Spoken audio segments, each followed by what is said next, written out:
मैं मुदस्सिर और आप देख रहे हैं हिंदराज.com, खबर वही जो आपके लिए सही। आज हमारे साथ एक शख्सियत मौजूद हैं जो बीएसपी के कैंडिडेट हैं 75 कोल विधानसभा अलीगढ़। और मैं आपको बताना चाहूँगा, जिस तरह के स्टूडेंट कॉलेज में एडमिशन लेता है बिल्कुल फ्रेश, वैसे ही पहले एकदम फ्रेश कैंडिडेट हैं। इनका कोई चुनावी बैकग्राउंड नहीं है, जिन्होंने पहले कभी चुनाव लड़ा हो। और कोल विधानसभा सीट जो पहली बार बनी थी, उसके बाद 2012 समाजवादी की सीट खाते में गई थी और फिर 2017 में जो है बीजेपी की खाते में गई थी। और मैं आपसे जानना चाहूँगा, इस बार आप फ्रेश हैं, लोग आपको एज ए बहुत ज़्यादा जानते नहीं है, कभी चुनाव में देखा नहीं, किस तरह से फाइट करेंगे?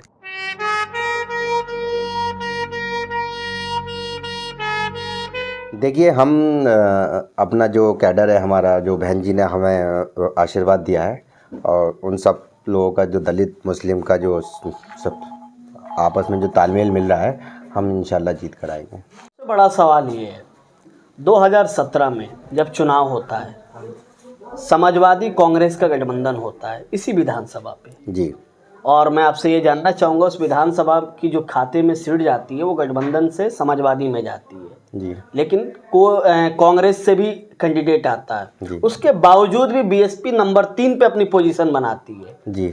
हालांकि उस कैंडिडेट का भी बहुत लोगों ने नाम नहीं सुना था जी। इस बार मोहम्मद बिलाल इसको कैसे फाइट करेंगे? देखिए, जो माइनॉरिटी का जो काम है वो तो उन्होंने पिछले इलेक्शन में सही से नहीं निभाया। उन्होंने अपना वोट का बिखराव कर दिया, इस वजह से पराजय हुई। जो एक मुसलमानों को डराया जाता है बीजेपी के नाम पे कि भाई बीजेपी आ जाएगी, बीजेपी आ जाएंगे, आपका क्या मुद्दा है? बीजेपी आ जाएगी इसलिए हमें वोट करो, या आपका एक अपना तैयार है मुद्दा कि भाई देखो, मैं अगर आया, अगर विधायक बना, आपने चुना, तो मैं ये करूँगा आपके लिए? देखिए, बीजेपी आ जाए, बीजेपी के आने से या किसी से उससे कोई फ़र्क नहीं पड़ता। हमारी पार्टी जो है ना, विकास का काम करती है। बहुजन समाज पार्टी कानून व्यवस्था की काम करती है। बहुजन समाज पार्टी शिक्षा का काम करती है। हम सिर्फ विकास के और एजुकेशन पे काम, लॉ एंड ऑर्डर पे काम करती हैं बहन जी। इसलिए जो है हमारे अपने मुद्दे होते हैं, हम किसी जाति धर्म या इन सब चीज़ों में यकीन नहीं रखते। सब समाज की पार्टी है, सबको साथ लेकर चलती है, और सिर्फ विकास की बात होगी, लोगों की तरक्की की बात होगी, महंगाई की बात होगी, कैसे महंगाई को कंट्रोल किया जाए, इन्हीं सब चीज़ों पर जो है ना बहन जी काम कर रही हैं। अच्छा, जैसे कि सब पार्टियों ने अपना मैनिफेस्टो जारी किया, समाजवादी पार्टी ने कहा कि हम जो आएंगे सरकार में 300 यूनिट बिजली फ्री करेंगे। अभी योगी सरकार ने बिजली के दाम कम कर दिए। आपके तरफ से कोई मैनिफेस्टो आया नहीं? देखिए, ये सब चुनावी जुमले हैं, ये जनता को धोखा देने के हैं।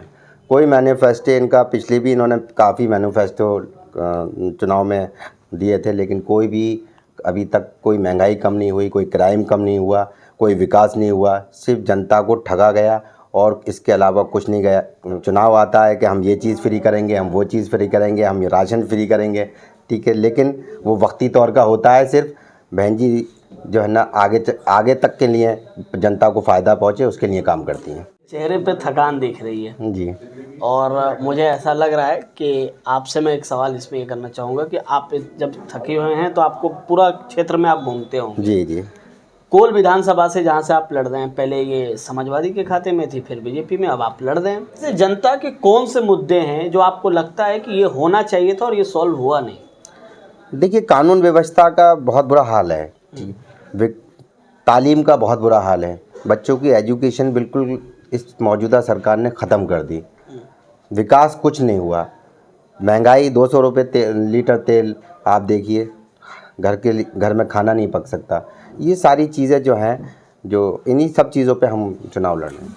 बिहार में जब विधानसभा चुनाव हुआ था तो वहाँ पे मायावती और ओवैसी साहब में गठबंधन हुआ था जी। अगर यह गठबंधन अगर यूपी में होता जी, तो क्या उसका आपको बेनिफिट मिलता?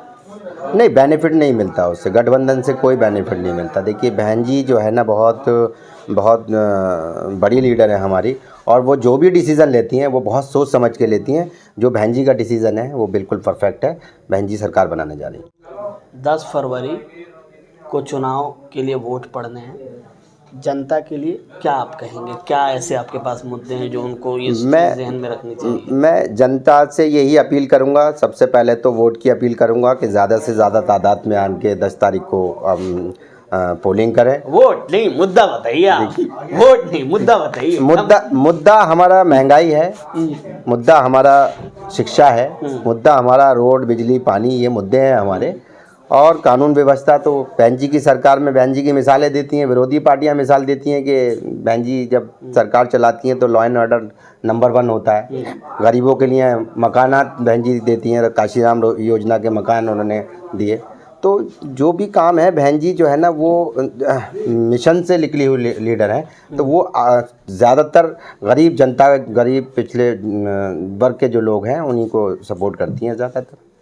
तो ये थे हमारे साथ कोल विधानसभा अलीगढ़ 75 से हमारे साथ मोहम्मद बिलाल, जो बीएसपी के कैंडिडेट थे, और उन्होंने इनका पूरा मुद्दा लॉ एंड ऑर्डर और एजुकेशन को लेकर उन्होंने उठाया। और उन्होंने कहा कि इस प्रदेश में सरकार इनके हिसाब से मायावती जी ही बेहतरीन चला सकती हैं। इंटरव्यू में आपके नेता गंभीर रहे हैं और गंभीरता के साथ ये मुद्दा उठा रहे हैं। तो आपको क्या लगता है, कमेंट में राय करके बताइए। आप देख रहे थे हिंदराज.com, खबर। Thank you.